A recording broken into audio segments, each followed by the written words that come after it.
At the start of this lockdown, I found myself with a lot of free time on my hands and nothing really to fill it with. I started searching for ways and ideas I could help nature and conservation efforts from home. After a long while searching, I finally found some ways. Here's 5 things you can do to help nature conservation from home. My name's Adam and welcome to Nature Skills.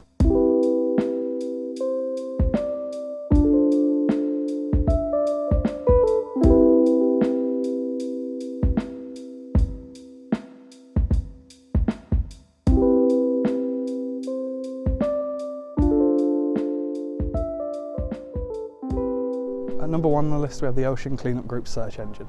This is a search engine that's very similar to Google, but it gives you personalised ads at the very top of the page that you won't even notice, and the money they make from those ads goes up to cleaning plastic and waste from the ocean. This is the easiest way on the list to help, as it's just a simple change and a few clicks. Once you're on Google, you're going to want to type in OCG search engine, and it should appear at the very top of the search. Once you're on the website, it's going to highlight how many pounds of waste has been removed by all people who use the search engine, as well as how much you've removed personally. Every 2 searches removes about 1 plastic bag. Once you search, you'll see a few ads at the top of the page, but they're barely noticeable and not in your face.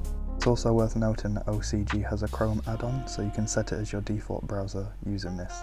At number 2 on the list, it's the ZSL Instant World project. The Zoological Society of London have set up trap cameras all over the world, and they're capturing animals and anything that moves in front of the cameras as it happens.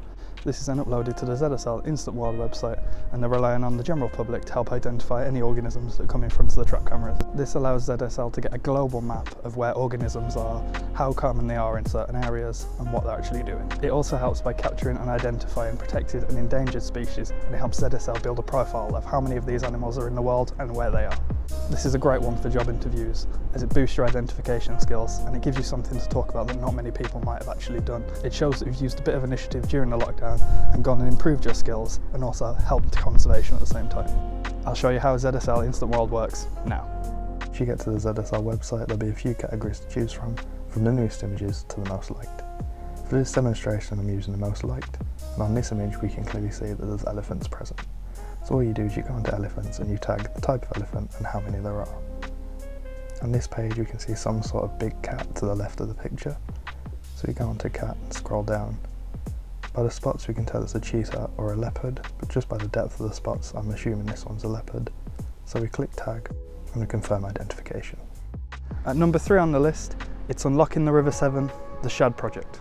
150 years ago, shad used to be thriving in the River Severn, and unfortunately, due to human interference such as building weirs and bridges, the shad weren't able to migrate upstream. Unlike salmon, shad can't jump or leap out the water, which means human interference really damaged their ability to get to the upper courses of the river and spawn. And because of this, over the last 150 years, shad populations have really diminished. A few years ago, the Severn Trust went upstream, doing surveys as they went along, building fish passages in the hope that shad can then migrate up the river once more. The aim of the project is to count the amount of shad moving upstream every year in the hope that increases and the shad population grows once more in the Severn. Similar to ZSL Instant World, the Unlocking the Severn project uses cameras to watch fish swim upstream, and all you have to do is count the number of fish you see moving upwards of the screen. This is one for the fishermen out there, as I know a lot of anglers are really passionate about protecting British species. I'm on top of the Wrekin today in Shropshire, and just over there you can actually see the River Severn. So this project is something that's really close to home for me, and something that I'm really interested in seeing how it develops. Once you're on the Counting the Shad page, it clearly indicates which is upstream and which is downstream. Remember, you're counting the shad that swim upstream to spawn. Now unfortunately I couldn't find a video that had a shad in, but it does say at the top of the page that this is a period where there were less fish in the water.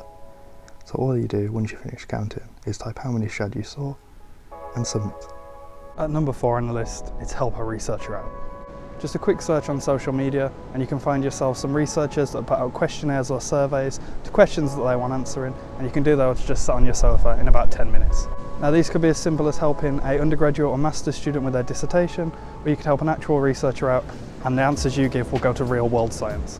Either way, it's really good to know that you're helping conservation and nature efforts, basically just sat on your sofa. These questionnaires are incredibly common and they really help scientists because the more people they have answer the questionnaire, the more valid their results. It's also worth noting that this works for a variety of subjects, including geography, sports, and basically anything else you're interested in. Here's a few ways you can find some questionnaires and surveys to help scientists. Now you could use any social media for this, but I've decided to use Twitter. And what you want to do is just type in complete my survey and then whatever keyword you want at the end of it. I decided to use nature as my keyword. Then click on latest and you'll see the latest and newest questionnaires that people have put out for you to complete. All you do is scroll, find one that really interests you and complete it. Some websites have dedicated sections to helping researchers out. One such example is Oculus, who have a help a researcher out page. On this page you can find researchers who put out surveys and questionnaires dedicated to marine science. They also featured the questionnaire that I made for my master's thesis, and I'll leave a link for that in the description if you want to give that a go. For number 5, we're in my garden, and unfortunately this is the only one on the list that costs a little bit of money. It's simple as setting up bird feeders. Bird feeders are an amazing way to get some nature into your garden, and you get to feed some of the amazing bird life we have here in the UK. Blue-tits, robins, pigeons, sparrows are just a few that come into my garden frequently. You may get different ones depending on the area where you live. I'm in a very urban environment, so the fact that we get so many different species frequently come into these bird feeders is really, really good. It's just a good way to promote nature and bring a bit of life to your garden. If you don't have access to a garden, you could always buy window boxes, or there's now little window bird feeders that you can get that you can put food in, and birds can fly onto the window and you can watch them. It may take some time for birds to start feeding on your bird feeders, as they have to begin to learn and trust it as a new source of food, but once they do, you'll get regular visitors into your garden. You'll notice the same birds come in again and again. The RSPB website has some amazing bird feeders for sale on whatever level you are. Just some entry-level bird feeders, simple ones that you can put anything in, or some advanced ones that have 5 or 6 different feeders on and lots of different functionalities. If you do want to use the RSPB, then you can be safe in the knowledge that the profits will go to conserving some of the UK's amazing wildlife. But if not, you could always get some at your local shops, such as B&M and Home Bargains frequently sell bird feeders for really cheap prices. As I said before, the RSPB website has some great bird feeders for really reasonable prices. It's a great way to feed and conserve some of the amazing bird species here in the UK. It's also worth noting that the RSPB sell bug hotels, so if you want to help conserve some bees and other insects, then this is a really great way to do so. That's all from me today, guys. Let me know in the comments below how you got on with some of these things, and if you have any other ways to get involved with nature and conservation efforts at home, be sure to drop them in the comments. Links to all the things I've talked about today will be in the description below. If by any chance there's a researcher watching this who wants their survey or questionnaire shared, drop it in the comments and I'll pin it to the top in the hope that a couple of people will get involved. Feel free to like the video, subscribe, turn on the notification bell so you don't miss any future uploads from Naturescope. Share the video with someone you might think is interested. Getting these out there will really, really help the causes involved. And as always, I'll see you guys next time.